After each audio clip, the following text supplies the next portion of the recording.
Good morning, everyone. Thank you so much for joining us today. Today, we have the pleasure of the amazing Ted Patterson, who's going to show us how to write PowerShell scripts for Power BI. This is the Power BI Dev Camp Series 2, and I'm super proud to have you here today again. And Ted, thanks so much for putting this together. How are you today? I'm doing very well. Thank you, Kelly. Very excited about talking about PowerShell for Power BI. What could be more exciting than that? Not much. I'm glad I convinced you. Well, let's go ahead and start up. I'd like to welcome everyone here. And, there is a live events Q&A session, so we'll try our best to come on and monitor questions as they come in. There's a couple breaks during the session while I'll just see if there are questions and ask them. But in general, creating some interactivity for us would be good. So please feel free as we're going through to ask some questions. One thing I wanted to point out is a couple of resources. Let me go over to my browser here. And first thing I want to say is if you go to community.powerbi.com, you can see that the very first Power BI Dev Camp session is now published there as a video. And then also I have a little portal where I've just kind of put a lot of different links together. And so here, notice that for today's session, if you want to download the slides, those are available for download. And there's also going to be a tutorial. So what I wanted to do is go through a bunch of demos, over the next hour, and you don't have to remember anything, because if you want to do the exact same thing I'm going to do, you can see here, let me make the, a little bit smaller here, you can kind of see that there's quite a few pages to go through and kind of get this code under your fingertips. Okay, the other thing I wanted to point out before we get started is, that we do have this tutorial, and there is either a Word document, or a PDF file. There's a whole GitHub repo, for this tutorial inside there. Now, what you're going to do is inside the lab, let me go back here. Let me go ahead and kind of take this link that we give you here. And if I go to a browser and now we'll go ahead and do a paste and go, notice that they're going to download a set of files. It's one thing for me to get these things running on my machine, but it's far more important for you to get these scripts running on your machine. So what I wanted to do here is at the beginning of the lab, I'm going to have you take these files and basically just kind of copy them into a local directory right here, DevCamp. And so what I'm going to do is I'm going to go through a lot of these demos that are here, and they're just ready for you to open up and run. And if you're going to go through the tutorial, notice that you're going to be writing things in the scripts folder and in solution. Once again, I wanted to, baby step anyone through who's new to PowerShell. Okay, so now that we kind of know the ground rules, let's say that I go into demos, and in just a second, I'm going to open up our first script. And before we do anything with Power BI, what we're going to do is we're just going to kind of do a little bit of calisthenics to warm up. So let's go back to my slides just for a second, and I'll revisit these demos. But once again, just want to make sure everyone knows that the tutorial is there. So before we dive in, I assume that most people here kind of know PowerShell and have been using it for somewhere between 1 and 20 years. But for those who are newer, what is PowerShell? It's this automation tool we've been using for a long time that has both a command shell and a scripting language. It's an object-based language. The more you know about .NET programming and dealing with .NET objects, the easier it is to learn PowerShell. But we have things like tab completion, pipelining. Now, we also have to recognize there are two major versions of PowerShell I want to point out. So the one that I'm assuming that most of you are familiar with is Windows PowerShell. It's come as part of Windows for a while. It's included with the Windows Management Framework 5. And just like I'm going to be working with here, typically we're able to use this thing, which is called the PowerShell Integrated Scripting Environment, to be able to write and test our code. For instance, here's a simple example. Here is the PowerShell syntax to create an array. Let's go ahead, move through here. Just let's illustrate a simple for each loop. Okay, now the other thing about PowerShell is that it makes it possible to write code in very different styles. Some people like to have for each object and have $_. When I try to write code, especially for a session like this, I try to write it so it's as readable as possible. And I'm going to let you take what I teach you here. If you want to start, making it more reusable and putting it into functions and modules, that's what you can do. But once again, what I've tried to do here, is write code that is easy to understand. Now, there's also a new version of PowerShell, PowerShell Core. It started as PowerShell 6, and now there's PowerShell 7. But the idea is, since it sits on top of .NET Core, it's no longer a Windows-only thing. So you could basically run PowerShell 7, on a Mac or on Linux. Many people will run PowerShell 7 on Windows, just because they need to work with PowerShell 7. Some of the things that are different is you can no longer use the PowerShell integrated scripting environment. So typically we switch over to something like Visual Studio Code, which has a really nice PowerShell extension. Now, for the things I'm going to be doing this session, you can use either one of these. I'm going to stick with PowerShell 5 and the PowerShell integrated scripting environment that most people are familiar with. But there's a couple things that I'll do with PowerShell 7 and Visual Studio Core. Okay, now PowerShell 101, the first time you sit down at a machine after you've installed Windows, you cannot execute PowerShell scripts unless they're signed. So generally we do a set execution policy bypass, to basically put your machine into developer mode so you can write scripts and test them, without them being signed. Okay, so in this opening calisthenics, one of the things I wanted to do is just kind of show a couple simple things, such as when we're dealing with PowerShell, being able to create an array. Another thing that gets to be common is, so here's an array, we have the @ and open and close curly braces, but now we're going to use the @ open curly brace. And so we create these dictionaries. They're kind of like JavaScript name value objects, but what's kind of neat about that, let's go back over here. And now we're going to go to programming dictionaries. And what I just want to make sure is everyone's comfortable with doing things like, creating a collection of objects and enumerating through it. One more opening calisthenic that we'll do. And the reason I'm showing you the syntax is that we're going to be using it later on is, let's say I don't want to just spit out something to the console. I want to create a file. So here's an example of using $PS script root to basically figure out what is the folder, in which the script is running. And now I create a text file name inside here. So as we, was there a question? Okay, I heard another voice inside there. But here's just, an example of, running something, but generating a text file because you're querying data and you want to record the data, either in simple text or CSV or JSON format. Okay, now let's go ahead and move into the topic that we're here to look at, which is basically working with PowerShell and Power BI. So there is a library of PowerShell Cmdlets, and it is called Microsoft Power BI MGMT. So what you're going to have to do, if you've never installed this, is to basically bring up a PowerShell command prompt running as admin and run install module, and then that's going to put these, on your machine. Note that if you're using both PowerShell 5 and PowerShell 7, you have to install this module individually for each one, because they don't share runtimes or installed libraries. Okay, now let's take a quick look at the different modules. So when you install the main Microsoft Power BI management modules, they install several different modules. You can install these individually. They're not that large, but the one thing to note is that if you install them individually, the one that you always have to install is Profile, because that gives you your ability to do things like connect to the Power BI service. Typically, I just go ahead and install all of them. At least that's my own personal preference. Now, let's go ahead and look at something simple.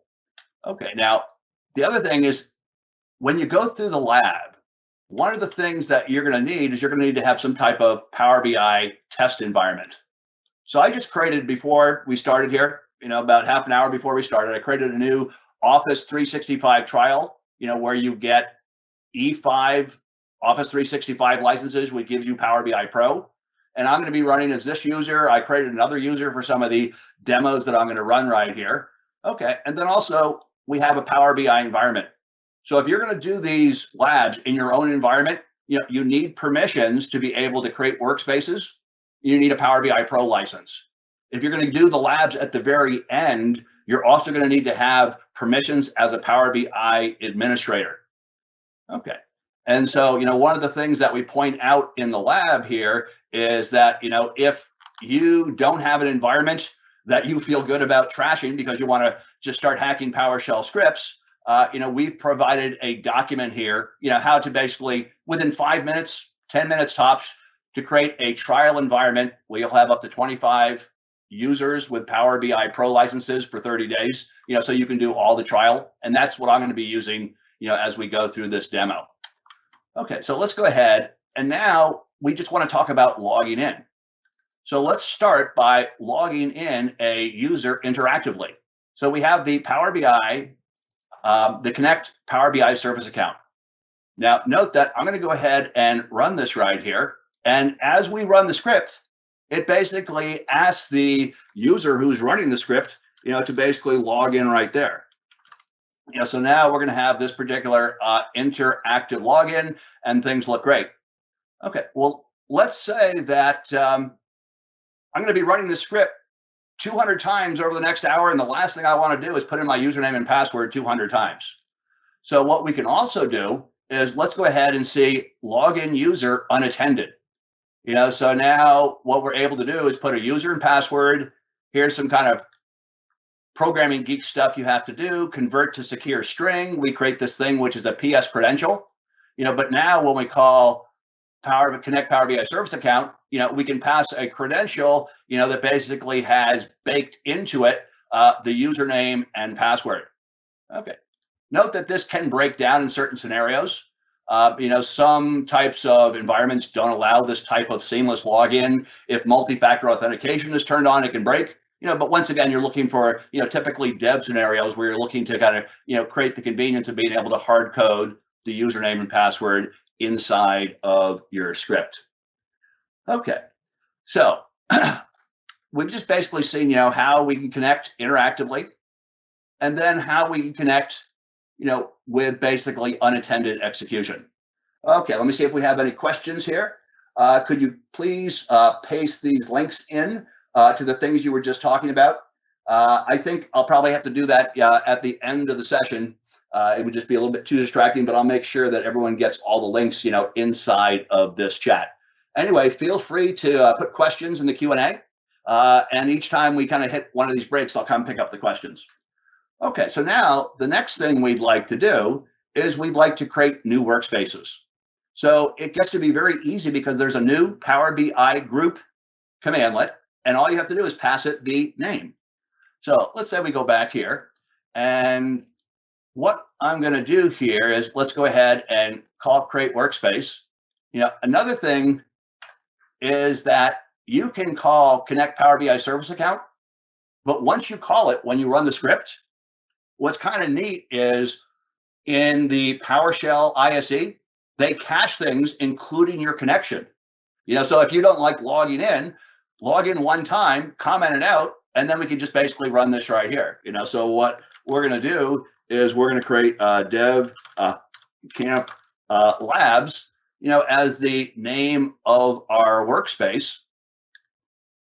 Okay, because I know your inner geek wants to get really technical here, let's go ahead and bring up Fiddler. Okay, so let's go ahead and run this right here. We go ahead and run this, and what you can see is a new workspace got created.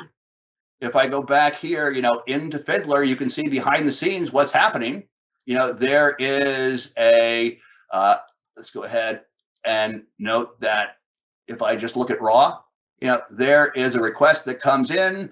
And one other thing here, and I'm sorry, I'm going to get really geeky with you, is let's go ahead and look at this access token that's being passed in here. Okay, and what I'm going to do is there's a little neat Fiddler trick where if I come back up here and then I basically have this in the text wizard down below, it takes that token and it shows me what's inside of that token. And so what I'm trying to show you here is that there is this thing which is called user impersonation. So the idea is that you have one permission as far as Azure AD, and that's user impersonation. Okay, so to make a long story short, if you weren't using this set of PowerShell cmdlets, you basically have to create an Azure AD application, and you'd have to do things like get access tokens with specific permissions. What's neat about working with this PowerShell library is you don't have to create an Azure AD application. There's kind of one that's built in. And anytime it gets an access token for you, it just is an access token that says user impersonation. That means you automatically get all the permissions of the current user account. Okay, so with that, let's go ahead and close some of these and move ahead and start looking at a couple other examples here. Okay, so what I just did is I should have created a new workspace. And we go back over here and we can kind of see, hey, there's the workspace that just got created. Hey, that's great. Maybe I want to add users and I don't want to have to do all that by hand. I want to basically do it programmatically. So let's go back here. Let's go ahead and now we're going to say create workspace and add users. But now here's the case where, is this workspace already created? So what we're going to do is we're going to take the workspace name. We're going to then call Get-PowerBIRestMethod and see if this passes back a result. So if this comes back, as a non-empty value, well, then we found the workspace. If not, we'll just go ahead and create the workspace. Okay, but now, after the fact, what we want to be able to do is we want to be able to add this other user. So let's go back here. I need to know that user's email address inside here. Once again, let's kind of save some time by not having to interactively log in. Typically that caches for, a good long time while you're doing development work. And now the workspace already exists. And now if we go back here just to kind of check our work, let's close and reopen. And what we've seen is, we've added that particular user. Now, what's kind of interesting is that if you're just a regular user, you're not an admin, you can add users, but you can't query to see what users are there. That takes admin permissions, and we're going to look at that a little bit later in this session. Okay, so we've seen create workspace, we've seen add workspace users. Well, now we'd like to import some content. So if you create a workspace and it stays empty, it's not very exciting. So now let's automate this idea of uploading a PBIX file. Now, the thing that we're going to use to upload the PBIX file is new Power BI report. And so new Power BI report can be used to upload either a PBIX file or an Excel workbook. It supports both types. And so what we're going to do in this case right here, as you do your lab, also note that I'm just going to put some PBIX files. There's two that we're going to see here, COVID US PBIX and sales by state PBIX. So just to kind of keep things simple, I put the PBIX file in the same folder, as the PowerShell scripts themselves. So now what we're going to do when we want to go ahead and import something. So now let's go ahead and import a PBIX file. Let's go ahead and our case right here, new Power BI desktop file. We're going to go ahead and find the path. So basically we point to the physical PBIX file. What is the workspace? And then also very important, what is going to be the conflict action? And in almost every case, you want create or override or possibly overwrite. The problem is if you don't have the conflict action and you upload a report named Bob, and then you do it a second time, it creates a second data set and report of the same name with a different GUID. So you have to have conflict action, create or override to kind of get the push out a report or data set and then continually overwrite it, to basically update it with a new version. Okay, so let's go ahead and run this request right here. And so I forgot to disable this, so I'm going to have to log in again. And now that I have logged in, what we should see is that it imports the new PBIX file. And when it's all done, there's the PBIX file. And notice that there's the name, there's the web URL and embed URLs, some properties of the report itself. If we go back here, what we can see is that operation, created a new report and a new data set. And once again, I can simply keep running this and take the new version of this PBIX file and overwrite the old version, that is inside the Power BI service, as long as I make sure I have this conflict action set correctly. Okay, now let's go ahead and look at our next example.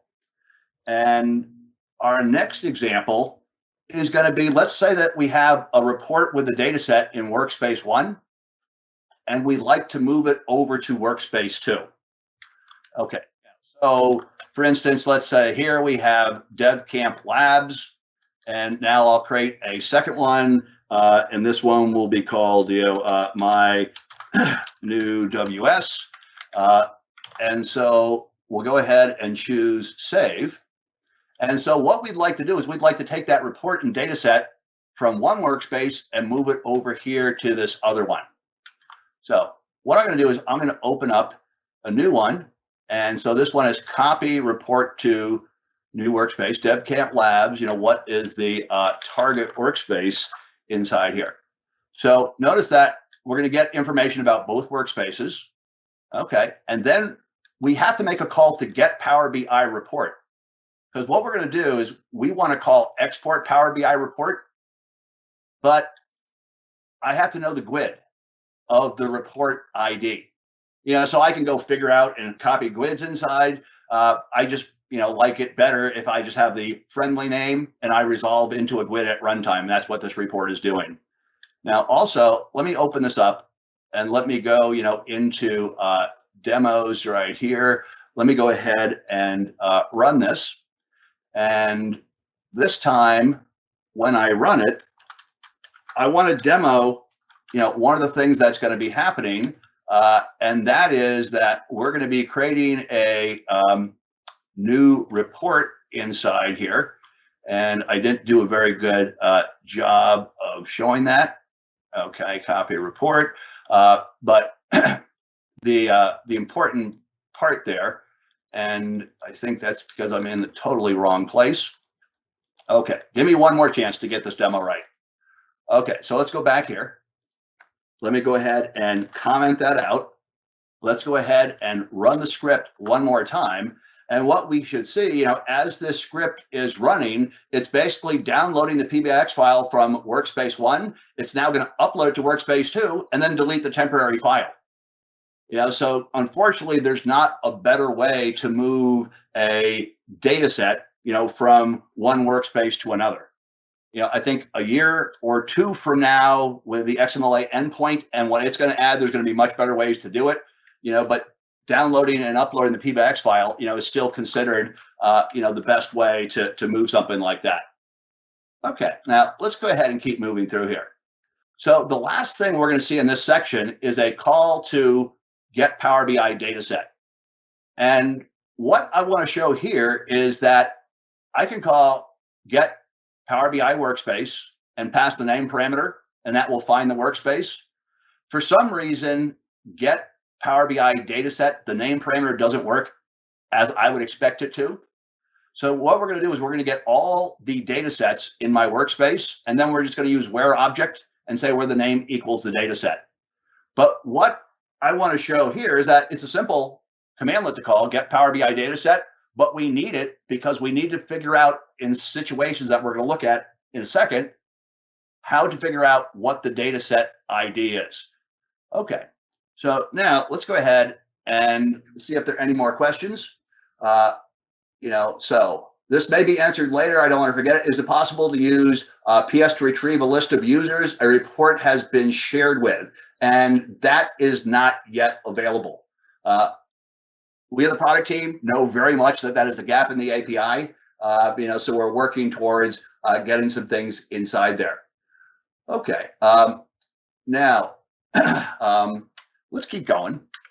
So what I want to look at next is a special method which is called Invoke-PowerBIRestMethod. And so if you start programming the Power BI REST API and you figure out what's possible, and then you go and look at this list of commandlets that are offered by Microsoft Power BI Management, you'll find that there's lots of operations and there's no direct methods for. So Invoke-PowerBIRestMethod becomes this Swiss Army knife. Now, once again, let's just as a practical example, let's go to Google and I'll say Power BI REST API. And I would expect there to be great documentation. Here is the documentation. Maybe something, that I like to program against, is going to be data sets. And I go in here and you can see that there's, different things, such as get dataset.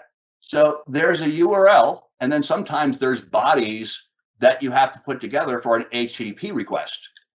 So now what I'd like to do is, just show, here's a simple example, where you have to create a REST URL and it's going to be groups and data sets, but then you have to do things like figure out workspace IDs and dataset IDs. And basically now we've got our friendly little method down here, which is going to allow us to invoke the REST API. Note in this case right here, what's the HTTP method? If you want to delete a data set, here's the way to do it. You call a delete action and you have the right REST URL that references that particular data set. Okay, now the reason we're going down here is that there's a lot of really important things that we're going to end up doing that require that we know how to use Invoke-PowerBIRestMethod. So let's go ahead and start by, I've uploaded this particular, okay, let's go back here. And so I think what I'll do now is let's go into solution. And into the solution, I think it's when we get to step 5, is where we're going to work through an example. So let's go ahead and start with this right here. And so what I'm going to do is let's go ahead and run this script. And so as I run this script, what we can figure out is, what is the workspace ID and what is the dataset ID for this particular dataset? Okay, that's step 1. Okay, so now the second thing that we're going to do is I'm now going to call Get-PowerBIDatasource and figure out, what are the data sources, behind this PBIX file. So let's go ahead and run that right here. And now you can see that there are, 2 different data sources, that are behind the data set of this Power BI desktop project. Okay, so moving now, a little bit further, we don't just want to look at these particular data sources. And let me kind of point out a problem. So let's say we go back here, and now we've got this particular data source right here. And now we'll go ahead and, I want to go ahead and run a refresh operation, but what I should see is you're not going to be able to do that, because we've never set credentials before. And this is true even in the case where your data source uses anonymous access. You still have to set credentials before you can do a refresh. So what we'd like to figure out is how to kind of do this with PowerShell so we don't have to do it manually. Okay, so at the end of exercise 5, here is where we're going to get to. What's going to happen is that we're going to figure out the data sources, and we're going to make the assumption in this case that all the data sources use anonymous access. Now, one of the weird things here is that I call Get-PowerBIDatasource, and each data source has a gateway ID. And you're saying, wait a second, my data source, is bound directly to SQL. I'm not using the open premises data gateway. Doesn't matter. All data sources have a gateway ID, even those that don't involve a physical data gateway. So what you're going to have to do is for each data source, what's the gateway ID? What's the data source ID? Then we're going to create this URL, gateways, gateway ID, data source ID. Okay, next thing we have to do is put together the body for the request that's going in. And here's just a technique that I like to use to kind of create a PowerShell object and then say convert to JSON. And I basically am able to kind of take this and serialize it. And now we're going to basically have the Invoke-PowerBIRest patch. There's the URL, and there is the body. And so let's go ahead and run this code right here. And this time when we run the code, what we should see is it's patching credentials for the first data source, for the second, and then after we have done that, Well, now we're good to start a refresh operation. And once again, there's no direct commandlet. So here we are back to groups, workspaces, datasets, dataset ID, refreshes. And then we're off to Invoke-PowerBIRestMethod. This one is a post operation. That's the URL. And you don't have to include anything in the post body. Okay. If we go back over here and see, what's going on, what we should be able to see, is here's the patch request that goes through. And you can actually, see what's going over the network. And as you're doing this type of work, I find something like Fiddler or a similar tool, like Postman or Network Monitor, is pretty essential for, debugging and figuring out what you're doing wrong. Okay, so now we've updated credentials for anonymous access, and we've started a refresh operation. Great. Well, you're saying most of my data sources aren't anonymous.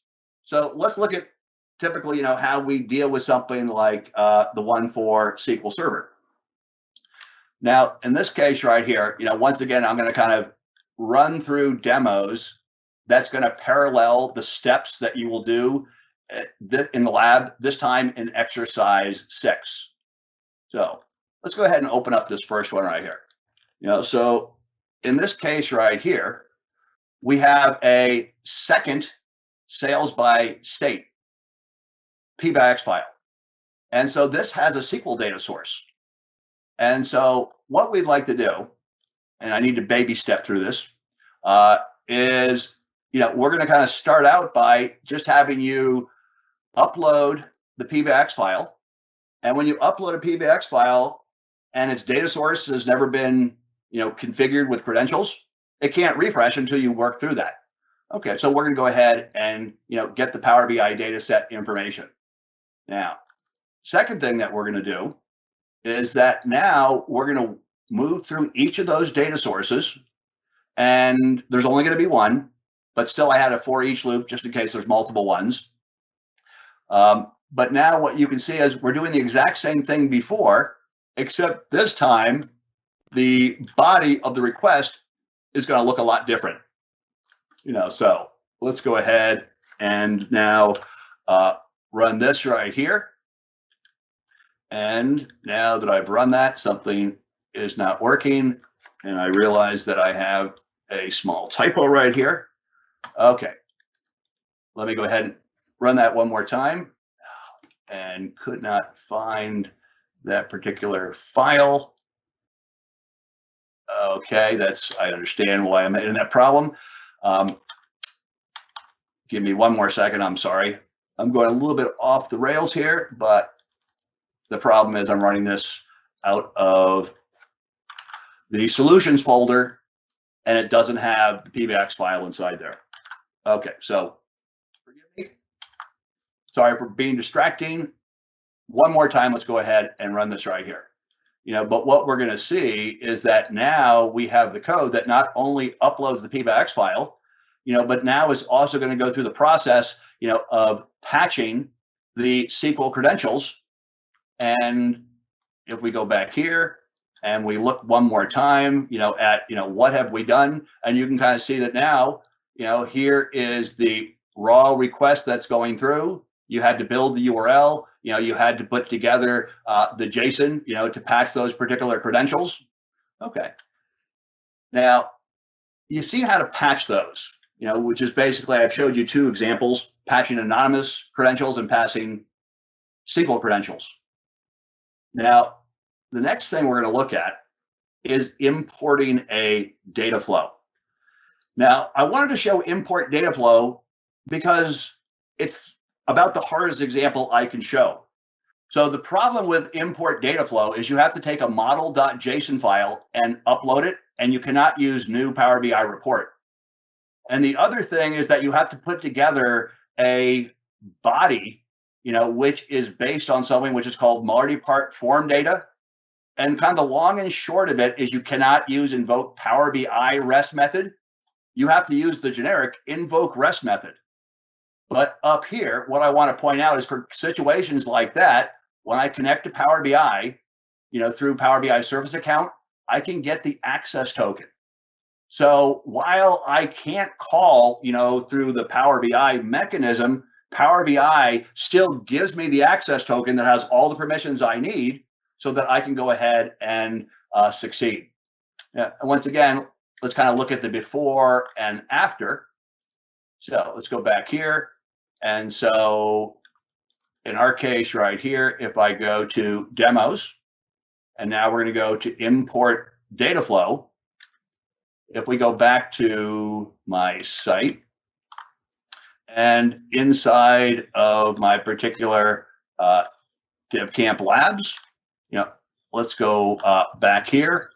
Let's go ahead and run this right here. And what we should see, is that this is going to, import the definition. Okay, I'm not sure why this is running twice. But what we should see, is that we're able to take this one particular file. And if I go down here, and just to kind of give you a quick look at the model.json file, when you export a workflow, or I'm sorry, when you export a data flow, here is the JSON-based text file that comes out. The one issue I want to point out is that if you do the export of a workflow, it contains a section called partitions. And then when you try to import that, it fails. So if you're going to do the export-import, you basically have to get code that strips out the partitions, to basically avoid that particular error. Okay, now the next thing I want to show you, I think you should really appreciate, and this is going to be kind of the end of Lab 6, and that is we're going to start using these things that are dataset parameters. Now, let's say I go back, and let me kind of quickly open up this Power BI desktop project. So I'm sure some of you have used this, but there's this idea that in Power BI desktop projects, if I go up into the query window, I can then create parameters. So in this case, we have a parameter called state.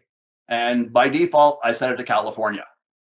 If we basically filtered rows right here, this is DevCamp, so I'm going to advanced view here. But one of the things I want you to see, is that when we want to filter rows, we can just say state equals state, and that basically directs the refresh operation, to only bring back a filtered set of rows.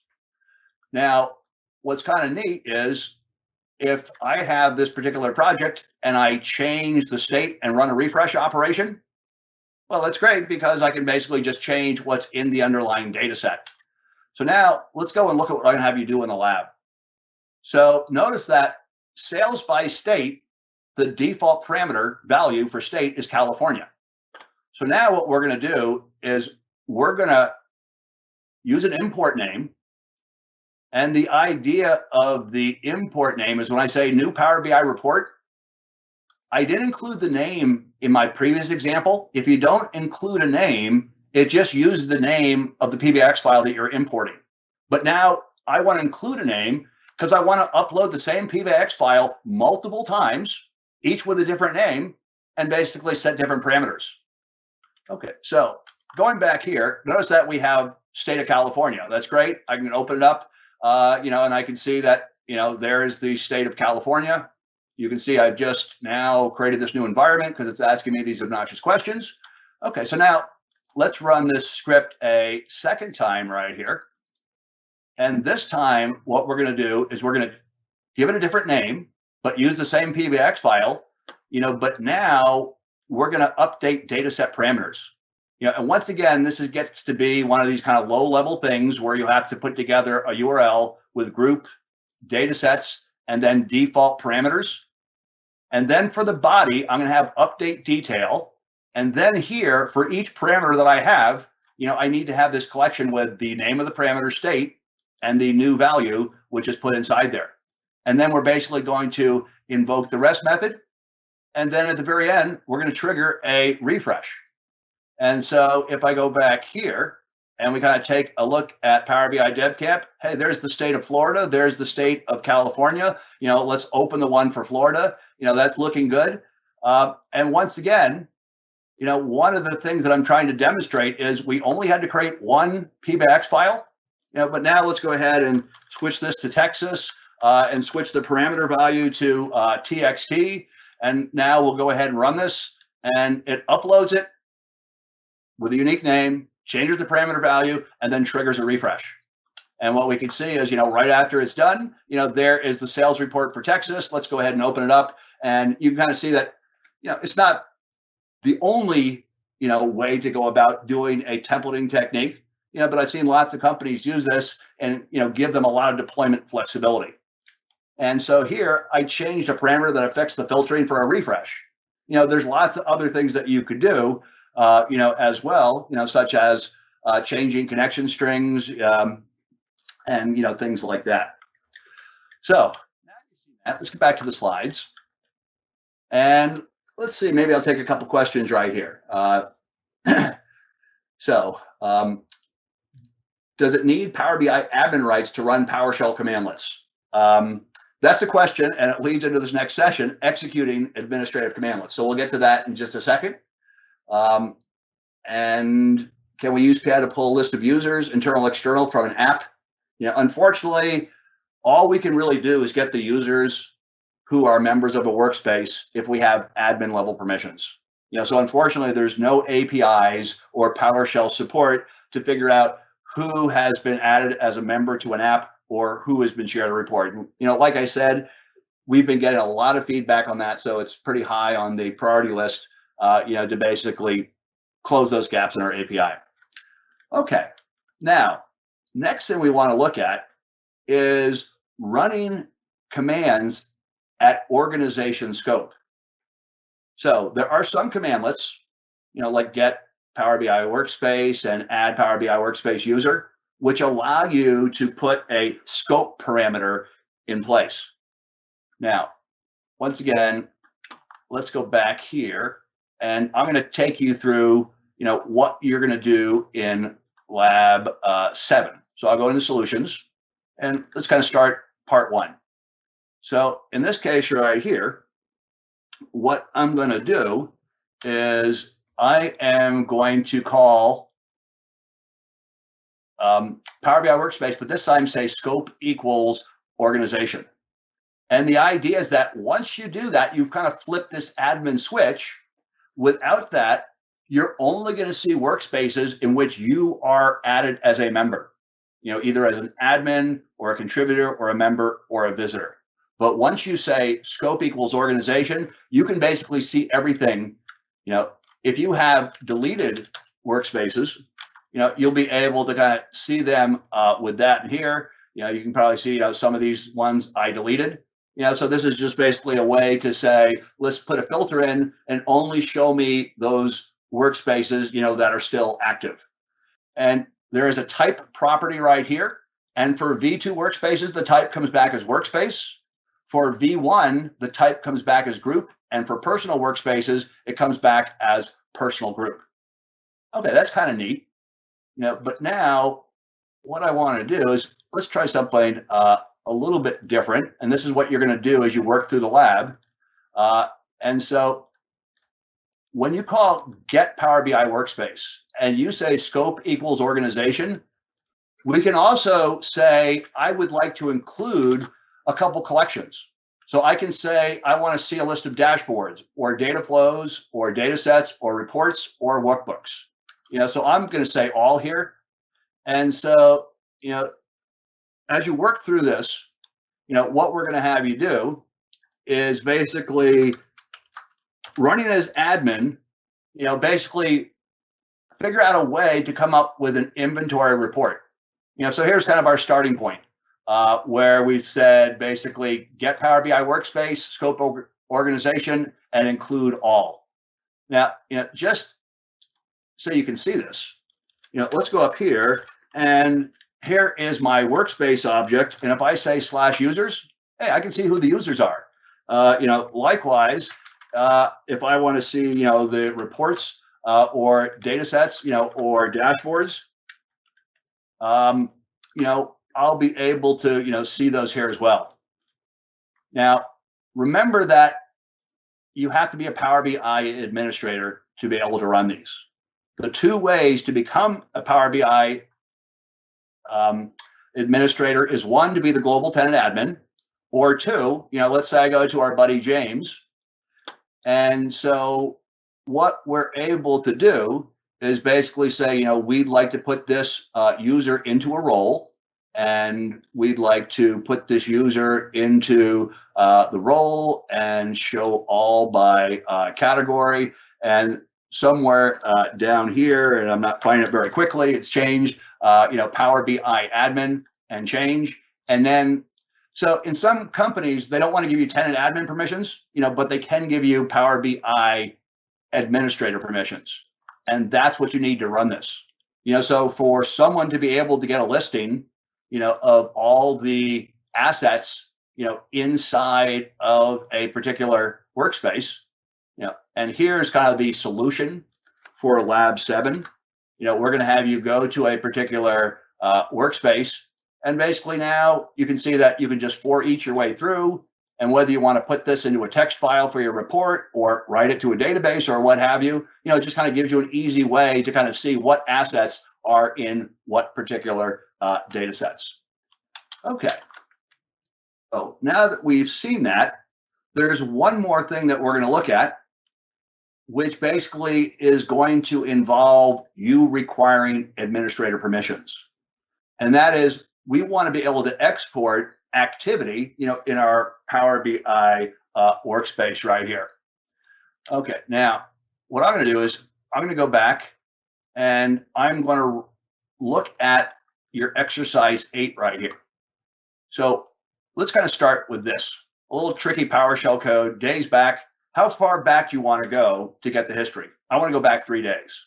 And so there's this cute little PowerShell syntax where I can now say, let's create an array between 3 and 0. So it's going to be 3, 2, 1, 0. And now let's go through that and let's figure out, how to go back 3 days, then 2 days. And we'll just basically email my function, with the date. So now for each day, this function is going to run right here. And so here you can see that we have a call to get Power BI activity event. So I'm going to go ahead and run this. And as I run this, I realize I can't run it on my new environment because there's no activity yet. So let's have I'm going to pick an environment that is a little bit older, that I've been doing some things in. And the idea is that, now, as you run this right here, and, as this thing, begins running, what we should see is that if there's no activity, it doesn't want to basically create any particular file, but if it finds activity, it's going to go ahead and create one of these CSV files. So now this is just going to kind of walk through, and each day, it's calling in and getting the activities inside here. If I open one of these up, just to give you a look at, what is inside the activity log, if you want to see what user, did what type of operation, and once again, typically companies are exporting this type of data because they want to see usage patterns, what users are looking at what resources, what users haven't even logged on to Power BI in a week. That's the type of, information that can be surfaced, by using the logs. Okay, great stuff. So I see a question, can we pass a security group instead of a user? And I think that was way back applying to membership. And the answer is yes, you're able to be able to do that.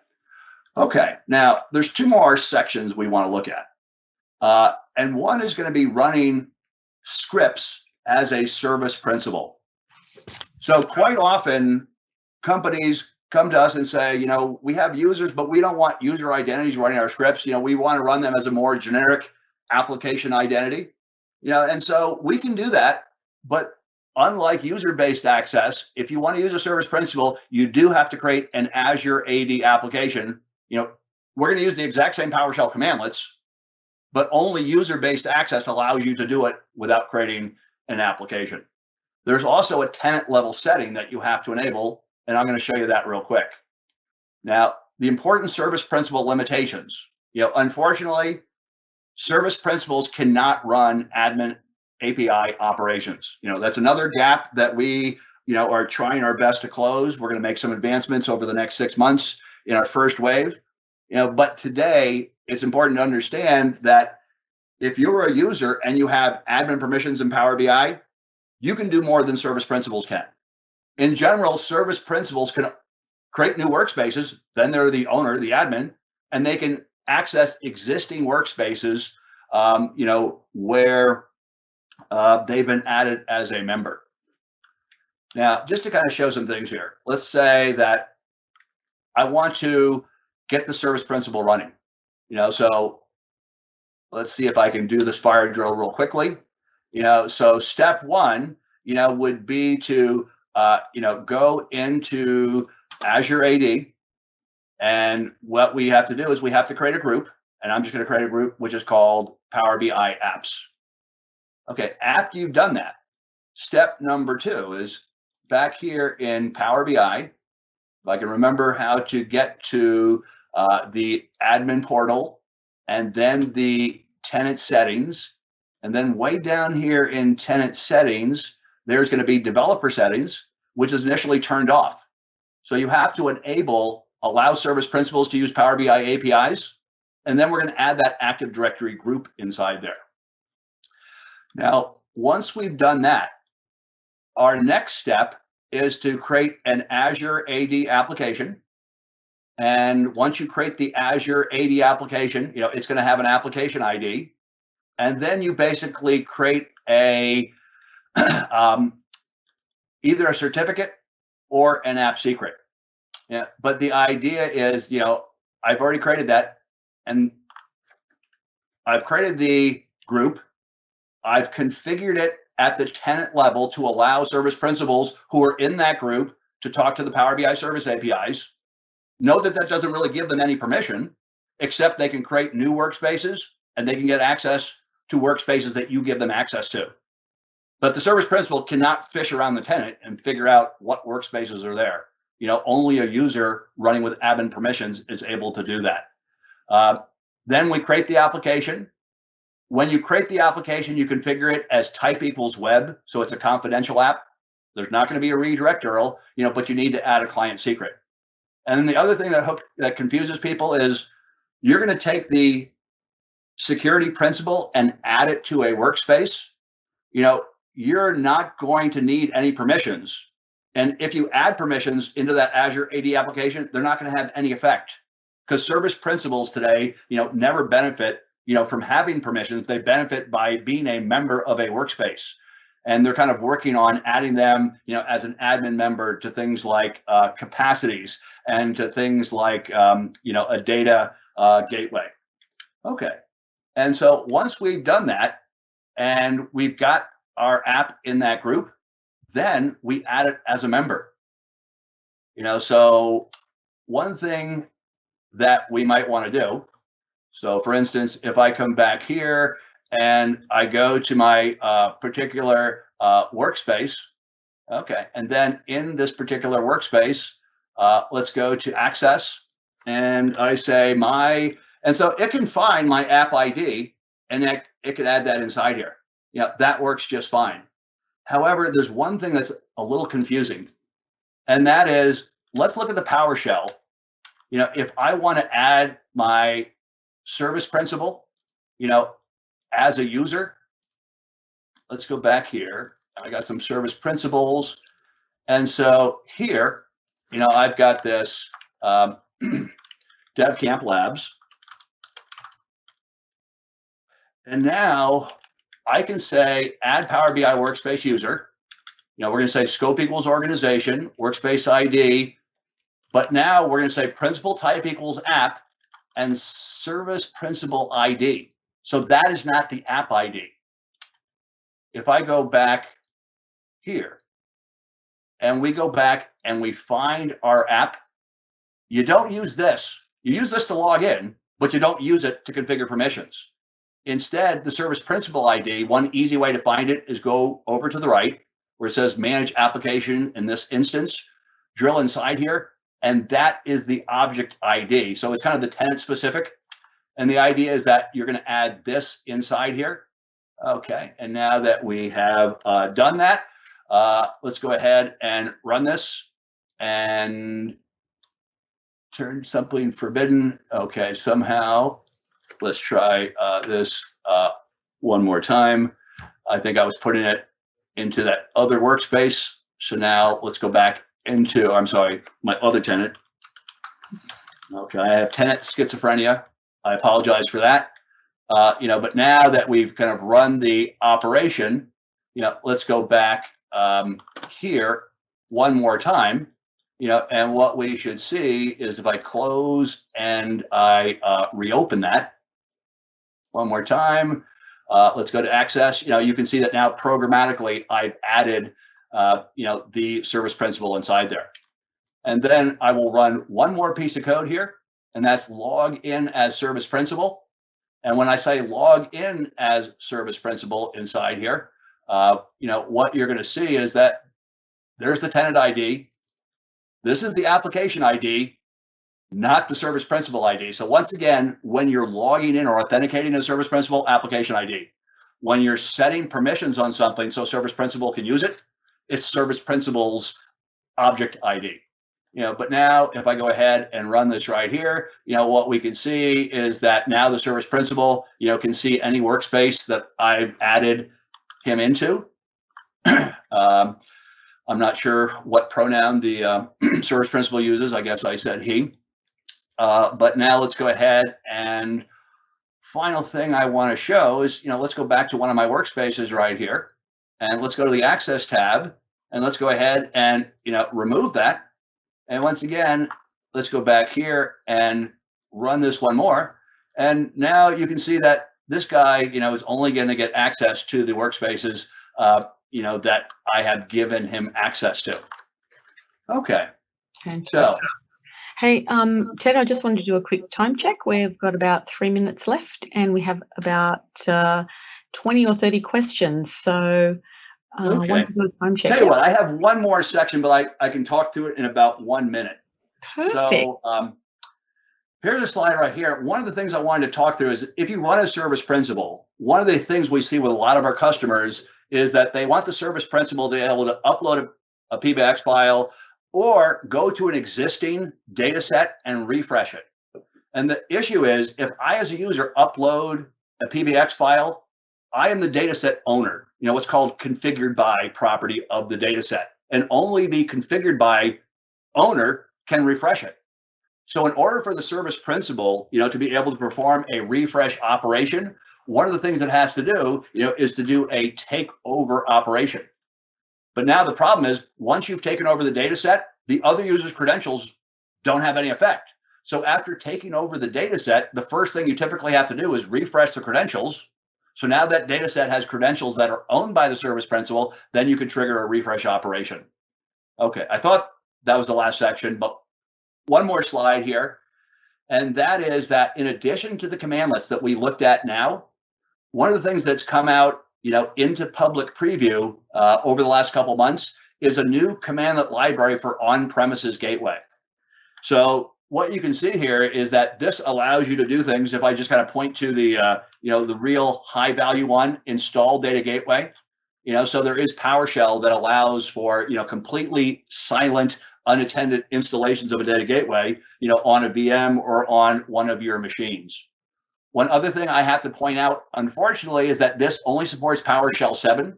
So you cannot use this cmdlet library with PowerShell 5 or the PowerShell ISE. You have to use the PowerShell 7 and, working with, basically Visual Studio Code with the PowerShell extension is what I would recommend. And finally, Kelly, I am now done with all the material. So how do you want to handle the questions? Do you want to ask me the questions or? Yeah, it's your show. So let's go ahead and scroll. You can stump me. I don't think I can do that. That's for sure.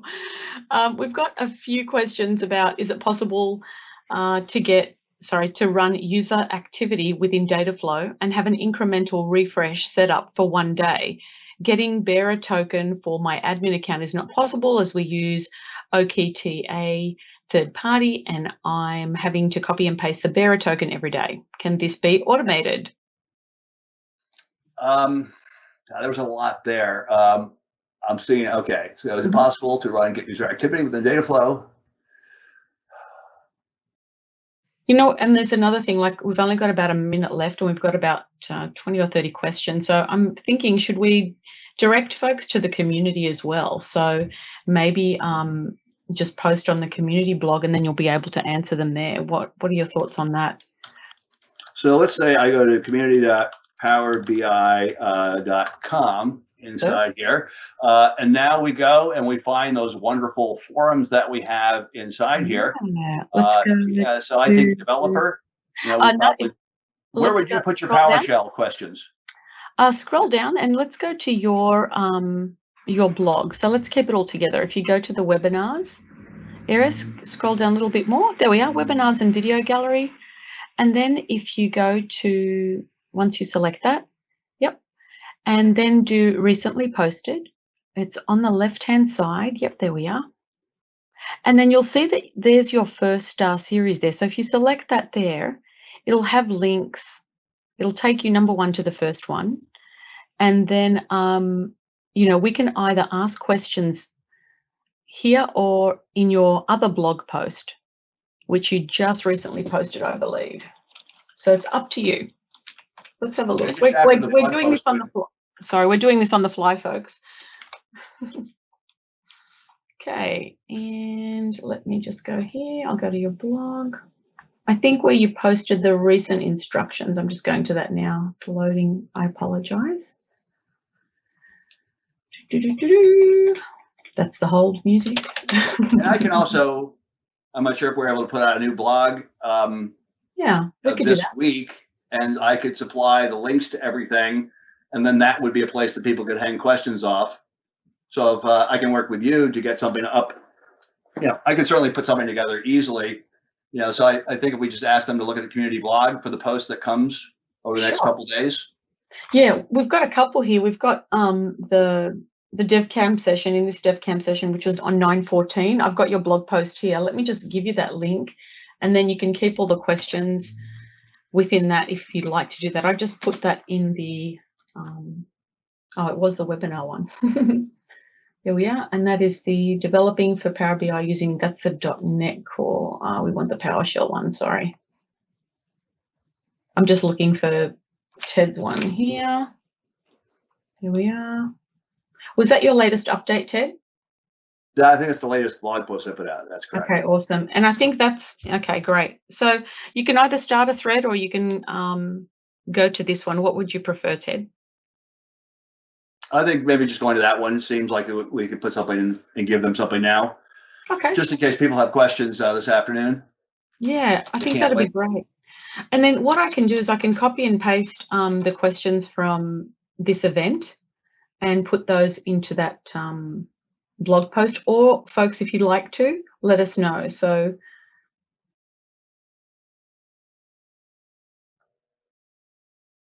just respond and say yes, no, whether you'd like to repost your questions or whether you like us. Thanks for the compliment on the accent.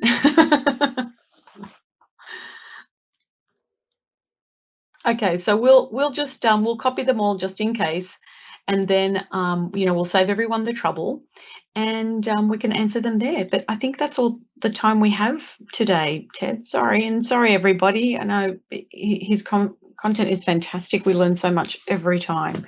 But I take the whole hour. I hog the whole hour, don't I? No, it's fantastic. You're teaching us. It's the best way. Well, thank you, everyone. Certainly appreciate everyone coming, and I certainly hope people go through that lab, get some hands-on, and become very productive with the Power BI PowerShell infrastructure. Absolutely. And give us about an hour to gather all those questions, because it's not as easy to do that. It has to be manual. So give us about an hour, and then we can go from there. What do you say about that, Ted? That sounds great. Awesome. Well, have a great day, great evening, great morning, everyone, a great week, and looking forward to our third DevCamp session. And what is the title of that one, Ted? That is programming with the Power BI JavaScript API. So it's very specific to Power BI embedding, and we'll be working a lot with JavaScript and TypeScript over on the client side doing all kinds of tricky things with reports that are embedded in our custom applications. Excellent. Can't wait. All right. Take care, everyone. Thank you.